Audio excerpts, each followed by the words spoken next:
నమస్తే. మనం సఫేల్ కూడా కట్టమైసమ్మ టెంపుల్ వస్తున్నాం. సో మనం విషయంగా మొన్న రీసెంట్ గా ముస్లిం మతం వచ్చి ఇక్కడ కంప్లీట్ గా మూల మలవేశాసనం అంతా కూడా వేసిన పరిస్థితి మాట్లాడదాం. ఇక్కడ గురి పరిసరాలు ఉన్నారు. సో చెప్పండి, ఏం చెప్తారంటే ఆల్రెడీ అతను అరెస్ట్ చేసి పోలీస్ అధికారి రిమాండ్ చేశారు. అయినా సరే నిరసన తెలుపుతారు, ఏం చెప్తారు? తెలంగాణ రాష్ట్ర ప్రభుత్వం చేసిన పని ఏంటంటే పోలీస్ డిపార్ట్మెంట్ వాళ్ళ పని చేస్తలే.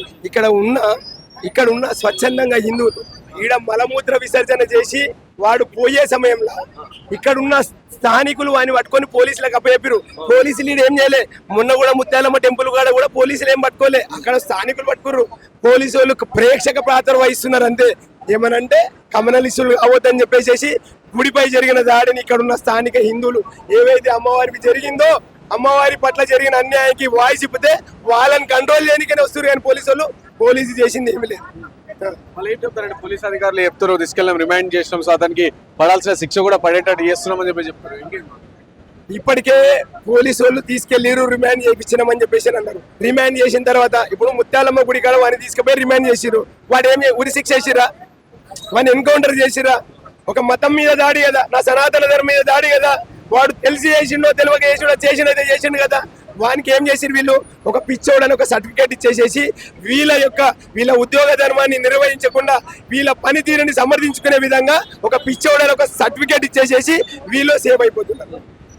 ప్రజలకు వాడు పిచ్చోడని చెప్పేసి వాళ్ళ పనితీరుని సమర్థించుకుంటూ మేము 24 గంటలు గుళ్ళని కాపాడుతున్నాం, ఇక్కడ సనాతన ధర్మాన్ని కాపాడుతున్నామనే ఉద్దేశంతో వాళ్ళు చెప్పే పని ఏంటంటే సేఫ్ అడిపించోడు.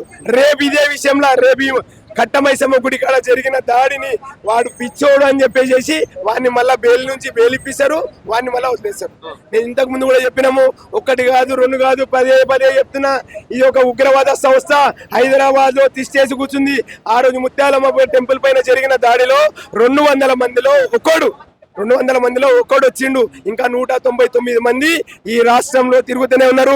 మొన్న రాంపల్లిలో ఆంజనేయ స్వామి యొక్క విగ్రహాన్ని కూల్చిర్రు. మొన్న చెప్పిన మళ్ళా శంషాబాద్ లో నవగ్రహ విగ్రహాలను కూల్చిర్రు. ఈ విధంగా కూలుస్తూనే ఉన్నారు. 199 మంది స్లీపర్ సెల్ గా ఉన్నారు. వాళ్ళ మత గురువులు ఏం చెప్తున్నారు? ఇస్లాం శాంతి అన్నారు, శాంతి అంటే ఇస్లాం అన్నారు. మీ మత పెద్దలు ఎందుకు మాట్లాడతలేరు? ఈ విధంగా మలమూత్రాలు చేయమని చెప్పేసి మీరు నమ్మే ధర్మంలో రాసి ఉందా? ఎందుకు మాట్లాడతలే మత పెద్దలు? రేవంత్ రెడ్డి మాట్లాడతలేడు. ఎందుకు మాట్లాడతలేడు? ముస్లిం అంటే కాంగ్రెస్ అంటే ముస్లిం అని చెప్పిన పార్టీ మీరు మాట్లాడలేరు. ఇంకెవరు మాట్లాడతారు? ఇక మాట్లాడాల్సింది ఒక హిందువే. ఎవరు మాట్లాడలే ఇప్పటిదాకా కూడా. ఏ ఒక్క ప్రజాప్రతినిధి రాలేకపోవడము శోచనీయము, బాధాకరము. అరే ఓల్డ్ సిటీలో చిన్న అలజడి జరిగితే భూమి బద్దలైపోతుంది అని చెప్పినట్టు అధికారులు, ప్రజాప్రతినిధులు, ముఖ్యమంత్రులు స్పందిస్తారు. అమ్మవారి గుడి పైన మొన్నటి నుంచి ఇదే విధంగా ధర్నాలు, ఒక్క పొద్దులతోని జోగినీలు ఈడ రోజు ఏదో విధంగా నిరసన వ్యక్తం చేస్తుంటే ఇప్పటిదాకా సంబంధిత ప్రభుత్వ అధికారి వచ్చేసి మాట్లాడకపోవడము బాధాకరము. ఈ దేశము భారతదేశమా? ఈ దేశం హిందువుల దేశమేనా, లేదంటే ఇది ఇస్లాం దేశమా? ఎందుకు మాట్లాడలేకపోతున్న ప్రజాప్రతినిధులు? ఇప్పుడన్నా మాట్లాడండి. రాబోయే రోజులలో పార్టీలు పక్కన పెట్టండి, కాషాయాన్ని ధరించండి. లేకపోతే భారతీయులకు ఉండే ఒకే ఒక్క దేశము, ఇది ఒక్క దేశమే. ఈ దేశం కూడా ఇస్లాం దేశంగా పోతుంది అంటున్నాడు. నిన్నగాక మొన్న అసదుద్దీన్ ఓవైసీ అన్నాడు బంగ్లాదేశ్ లో ముస్లిం ప్రధానమంత్రి అవుతాడు, పాకిస్తాన్ లో ముస్లిం ప్రధాని అవుతారు. బాబాసాహెబ్ అంబేద్కర్ రాసిన రాజ్యాంగం ప్రకారము భారతదేశంలో హిందువు కాదు ముస్లిం కూడా ప్రధానమంత్రి కావచ్చు అని అన్నాడు. రాబోయే రోజులలో హిజాబ్ కట్టుకున్న మహిళ ప్రధానమంత్రి అయితే అని చెప్పిండు. అంటే వాళ్ళ ఆలోచన, వాళ్ళు స్లీపర్ సెల్ సెట్ చేసుకున్నారు. రాబోయే దేశంలో ఈ దేశాన్ని ఇస్లాం దేశంగా మార్చాలనుకుంటారు. ఇదే అసదుద్దీన్ ఓవైసీ గారికి నేను చెప్తున్నా, అరే మొన్న బంగ్లాదేశ్ లో అక్కడ ప్రధానమంత్రి హిజాబ్ కట్టుకున్నామేనే కదా. ఆమెని ఏమి చేసిర్రు బంగ్లాదేశీలు? అది ఇస్లాం సంబంధించిన దేశమే కదా. ప్రాణభిక్ష పెట్టమని భారత్ ని అడుక్కుంది. అమ్మా ముస్లిం సోదరులకు విజ్ఞప్తి చేస్తున్నా, మీ ఓటు బ్యాంక్ రాజకీయాలతోని ఈ దేశంలో మీ పిల్లలని ఉగ్రవాదాల దిశగా తీసుకుపోతుండు అసదుద్దీన్ ఓవైసీ. ఇక్కడ సెక్యులర్ అనే పేరుతో వాళ్ళని ఇస్లాంలో ఉన్న కొన్ని పంథీలను తీసుకొని వాళ్ళ ఇస్లాం ధర్మమే ఒక్కటి గొప్పది, మిగతా ధర్మాలన్నీ బేకారనే ఉద్దేశంతో, మిగతా ధర్మాలన్నీ పట్టించుకోదనే ఉద్దేశంతో ఇదే విధంగా వాళ్ళు ఒక మత సంస్థను నేర్పించుకొని భారతదేశాన్ని ఇస్లాం దేశంగా మార్చాలనుకుంటున్నారు. అసదుద్దీన్ మాటలని ఏ ప్రజాప్రతినిధి ఇప్పటిదాకా కూడా ఖండించలేకపోయిండు.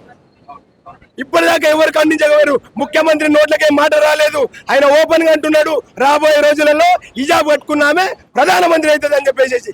ఎట్లా ఏమి కావాలి ఈ దేశము? ఇక్కడ ఉన్న హిందువులు ప్రపంచం మొత్తంలో ఉండే ప్రతి భారతీయునికి దేశం ఇది ఒక్కటే. హిందువులకు ఎక్కడేమైనా జరిగితే నా పుట్టినిల్లు భారతదేశం అంటారు. ఈ దేశంలోనే ఈ విధంగా మలమూత్ర విసర్జనలు చేసుకుంటా దేవీ దేవతల పట్ల ఈ విధంగా వాళ్ళు చేస్తే ఎక్కడ పోవాలి భారతీయులు? ఈ రోజు గుడిపై జరిగిన దాడి కాదు, ప్రతి కుటుంబంపై జరిగిన దాడి, ప్రతి ఆడవిలపై జరిగిన దాడి. ఇప్పటికే లవ్ జిహాద్ పేరుతో ల్యాండ్ జిహాద్ పేర్లతో ఈ దేశాన్ని సర్వనాశనం చేస్తున్నారు. అయినా కానీ ప్రజాప్రతినిధులు మాట్లాడుకోవడము బాధాకరం. ఇప్పటికైనా ప్రజాప్రతినిధుల మేల్కొరి 119 మంది ఉన్న ఎమ్మెల్యేలు 5 మంది నుంచి 5-6 మంది ఉంటారు ఒక సంస్థ ఎంపైఎంకి సంబంధించిన వాళ్ళు మాట్లాడతారు. అరే వాళ్ళు ఒక కార్పొరేటర్, ఒక ఎమ్మెల్యే, ఒక ఎంపీ ఒక్కటైపోతారు. మీరు ఎందుకు మాట్లాడలేకపోతారు? బోనాల పండుగ వస్తే నెత్తి మీద బోనం పెట్టుకొని వస్తారు, బంగారు బోనం అనేసి. ఏం పెట్టుకొని వస్తారు? ఏమని అంటే మేము ఒడి బియ్యం పోసాము, పట్టు వస్త్రాలు వేసాము. ఇవి కాదురా నాయనా, ఈ బొట్టు ఉంటేనే ఈ దేశము, ఈ బొట్టు ఉంటేనే నీ భార్య మెడలో పుస్తలు దాడి ఉంటేనే దేశం అన్న సంగతి గుర్తుపెట్టుకో. ఇవి లేని రోజు ఆమెను హిజాబ్ కట్టిస్తారు, నీ నెత్తి మీద టోపీ పెడతారు అన్న సంగతి గుర్తు చేస్తున్న ప్రజాప్రతినిధులు. చాలా మంది హిందువులు మేల్కొంటారు, ఏం చెప్తారు వాళ్ళకి? భారతదేశంలో ఉన్న ప్రతి హిందూకి విజ్ఞప్తి చేస్తున్నా, ఈ దేశాన్ని కాపాడే బాధ్యత మనది. రాబోయే తరాలకు చెప్తున్నా, మన తండ్రులు మన తాతలు ఆ రోజు ఔరంగజేబు నుంచి పోరాడుకుంటా ఈ దేశాన్ని వారసత్వ సంపదగా మనకిచ్చిర్రు. మనం కూడా పోరాడాల్సిందే. మన దేశాన్ని, మన పిల్లలని రాబోయే తరానికి మనమే అందియాలి. హిందూ దేశాన్ని ఈ ప్రజాప్రతినిధుల వల్ల ఏమీ కాదు. ఈ దేశాన్ని హిందూ దేశంగా ప్రకటించాలి. జై శ్రీరామ్, జై శ్రీరామ్.